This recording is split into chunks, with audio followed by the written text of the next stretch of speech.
isso aí. E agora para falar sobre o último clube brasileiro não teve endividamento líquido. Olha que coisa mais maluca. Vocês sabiam disso, pessoal? Em 2016, o Vitória era um clube credor. Ele não tinha dívida, ele era credor. Ele tinha mais em caixa do que tinha de dívida. 2016. Tá?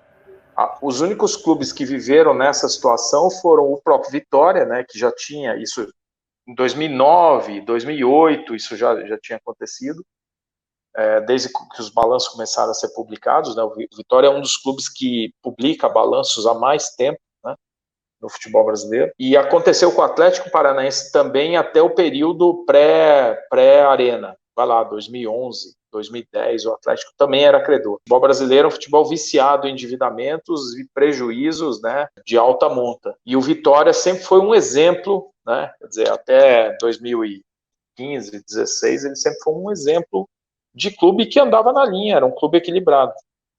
Aí aconteceu o biênio 17, 18 e essa historinha aqui que a gente vai falar um pouco para vocês, para poder discutir como é que as coisas estão aqui agora. Não é isso não, Munir? Exato. O Fernando, a gente estava até conversando antes da live ao longo do dia, né? Eu comentei contigo em um dos nossos relatórios aí.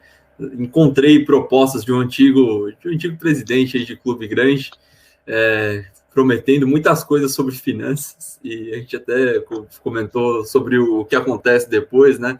Então, as promessas em relação às finanças, elas estão sempre presentes esse ano que a gente tem tantas eleições em grandes clubes no Brasil.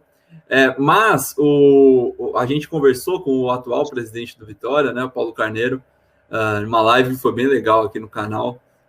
Se o clube, como você disse, passou por anos difíceis, acho que dá para falar que os próximos anos o Vitória tende a buscar uma reconstrução, né?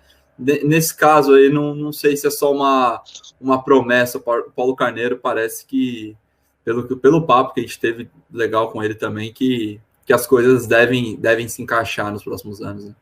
O Paulo não é um dirigente que a gente possa dizer que não entenda de futebol, e não podemos dizer que não seja um dirigente que tenha realizado, né? Ele é um dos pioneiros a se preocupar com boa gestão no futebol brasileiro, né? Antes até mesmo, ou na mesma época, em que o Atlético começou a fazer esse trabalho, né? Porque boa gestão no futebol brasileiro não era uma coisa muito comum, né? O pessoal atribui ali, né, o São Paulo, na época do Juvenal, né? Que teve um período muito, muito vencedor, né? E realmente foi um período muito positivo do clube, né? Mas são pontos muito raros, né? O Paulo é um cara que eu considero que seja talvez a pessoa ideal para estar agora nesse momento na presidência do Vitória, porque é preciso ter casco grosso aí para enfrentar esse momento delicado, né? O clube, o Vitória é um clube que não está acostumado a navegar em um mundo do endividamento, do alto endividamento. Olha que coisa maluca. Até 2016, onde o clube foi credor, como eu falei para vocês, né, 7 milhões de reais o clube tinha positivo. E a gente fala, quanto tem de endividamento líquido? O Flamengo tem 500, o Cruzeiro tem 800, o Atlético Mineiro tem 650 milhões, né? Internacional 800. O Vitória em 2016, que foi aqui atrás, né? Ele tinha 7 milhões de reais credor. Imagina só.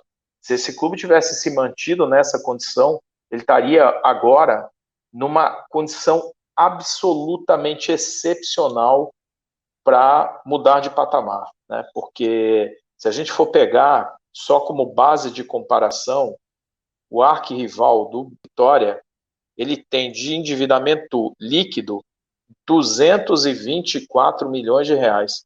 O Bahia tem 224 milhões de reais. E aí, quando a gente olha o Vitória tem um endividamento líquido de 136 milhões de reais. Daí a gente fala assim, o Vitória deve muito menos que o Bahia. Deve. Qual é a diferença? A diferença é que o Bahia está na Série A e o Vitória está na Série B. Portanto, o volume de receitas é muito diferente, né? O Bahia está aí caminhando para faturou 180 milhões, né? Caminhando para aumentar ainda mais essa receita, descontando o Covid. enquanto o Vitória faturou 54 milhões em 2019, que voltou ao nível de 2012. Em 2012, o Vitória faturou 52 milhões de reais.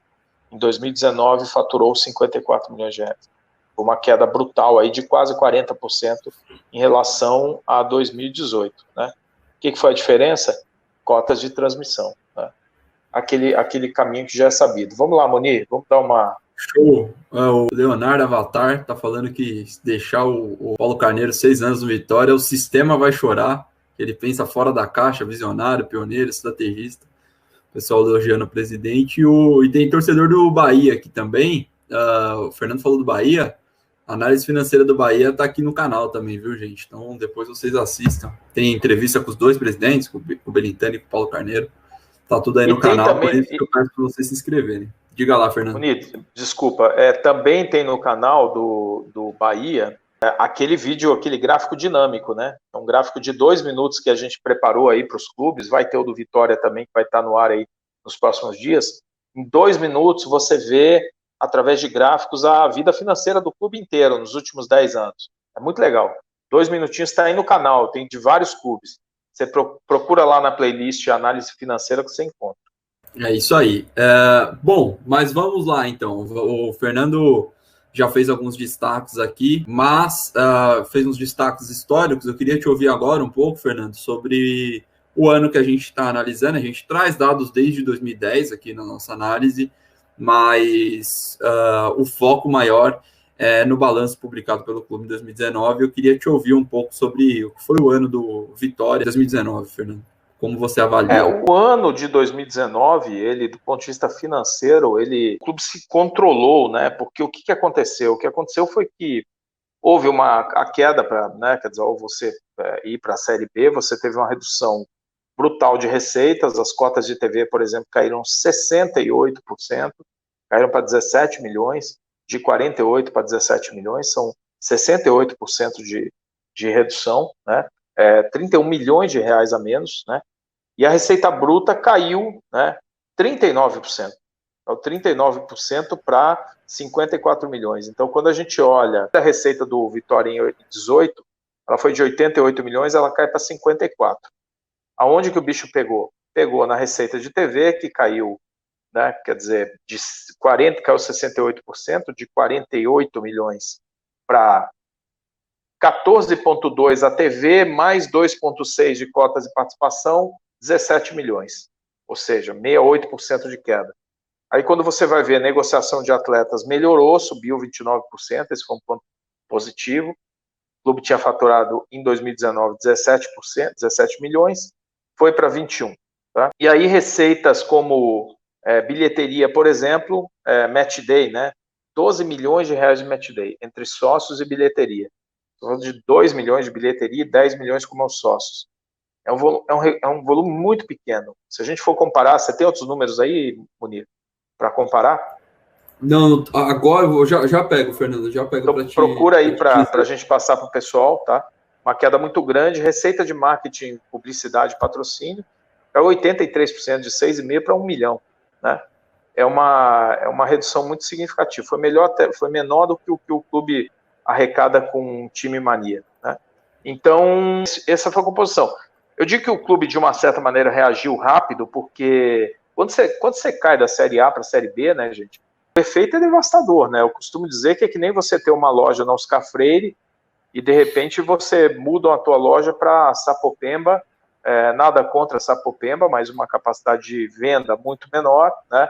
E falam para você que você tem que ficar com a loja lá por um ano, com a mesma equipe. Se você for mandar a galera embora e trocar o elenco, né, ou a tua equipe, você vai ter um custo enorme, né? Então, é muito difícil quando você cai para a segunda divisão, porque a receita ela vai ser pulverizada, principalmente as cotas de transmissão, que são, em geral, 40%, de 30% a 40% das receitas dos clubes. Só que a despesa ela está contratada, né? São jogadores, os contratos, muitos jogadores têm contratos mais longos, há restrições na legislação trabalhista, você não pode mandar o jogador embora, custa muito caro, né?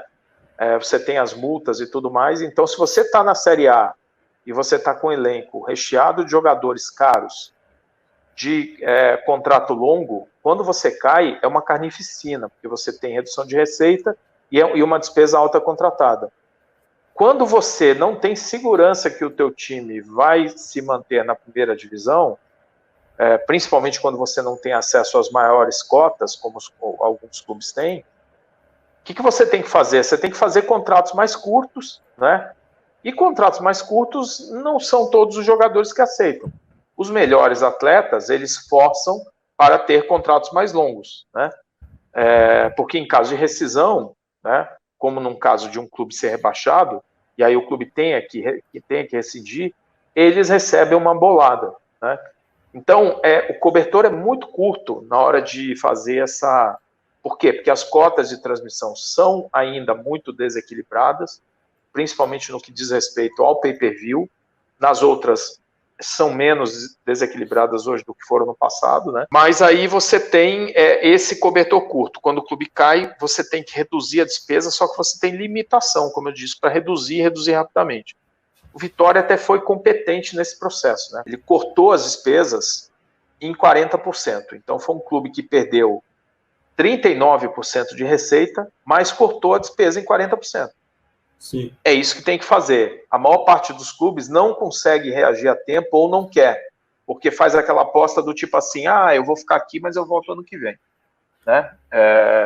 Fernando, é semelhante a esse período de pandemia, esse corte de despesa, você tem um corte na receita, você tem que reduzir, quando o clube cai, também isso é necessário, mas não é normal, né? Assim, a gente não está tão acostumado a ver isso, né? Assim, os clubes reduzirem no mesmo patamar, assim, quase não ter um déficit, no caso do Vitória?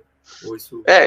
essa analogia eu acho que é muito boa, Munir. Eu tenho usado muito ela, porque até para explicar por que eu achava que o Cruzeiro, numa situação desesperadora, foi paradoxalmente um dos clubes menos atingidos pela Covid, porque ele já teve a sua Covid em dezembro do ano passado, que ele estava com um elenco caríssimo, quebradaço, com uma dívida na lua, arrebentado, o maior prejuízo da história do futebol brasileiro. Quando houve a intervenção no Cruzeiro, o que os caras tiveram que fazer? Tiveram que sair cortando tudo, raspando o clube, saindo, cortando. Quem passava pela frente, eles foram cortando. Mudou a realidade, né? Mudou tudo. Voltou à realidade. Quando veio a Covid, o Cruzeiro já estava vivendo uma realidade de clube de segunda divisão. Eu costumo dizer o seguinte, clubes que... Falei isso hoje na minha live de manhã, até bastante, sobre a crise que vai ter nos vestiários agora no retorno do futebol, né? Os clubes que, eventualmente, vamos dizer assim, Botafogo, Fluminense, Santos, são clubes que estão com situação financeira muito dramática e que, eventualmente, podem cair. Esses clubes caírem para a segunda divisão ano que vem significa ter uma nova Covid. É o Covid-20 para eles. Eles terem o Covid-19 esse ano e ano que vem ter o Covid-20 ou o Covid-21. Né? A verdade é que o efeito foi muito bem colocado, o efeito é esse. Né? O caso do Vitória, eu, de uma maneira assim, bastante resumida, né, eu diria o seguinte, para um clube de Série B, na Série B, o Vitória está muito alavancado. Escrevi isso no nosso relatório. Pessoal, vocês que estão nos vendo, se quiserem acompanhar melhor o nosso relatório, vocês podem ir no site da Pluri, tá tudo lá, tá? Inclusive para até questionar a gente aqui de algumas coisas, tá? Mas para a Série B, o Vitória é um time que está alavancado.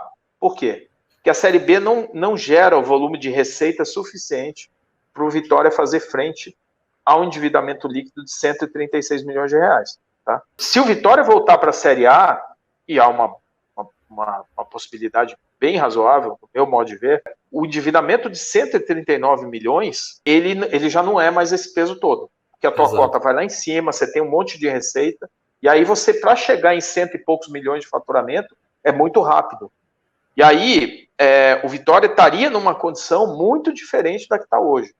Então, a gente sempre tem que olhar esses clubes com uma perspectiva um pouco mais de longo prazo. De novo, para o que se recebe na Série B, o Vitória é um clube com uma dívida pesada. Portanto, esse ano, o Paulo Carneiro tem uma vida muito difícil, que é um clube que vem bastante endividado, não é loucamente endividado, mas ele tem uma dívida bem considerada em relação ao seu faturamento atual, mais de 2 vezes o faturamento atual, né? E tem uma Covid e tem um ano mais de Série B com receita baixa. O que vai ser ano que vem? Se subir para a segunda divisão, o retrato aí é completamente diferente. Porque aí você salta a receita, entendeu?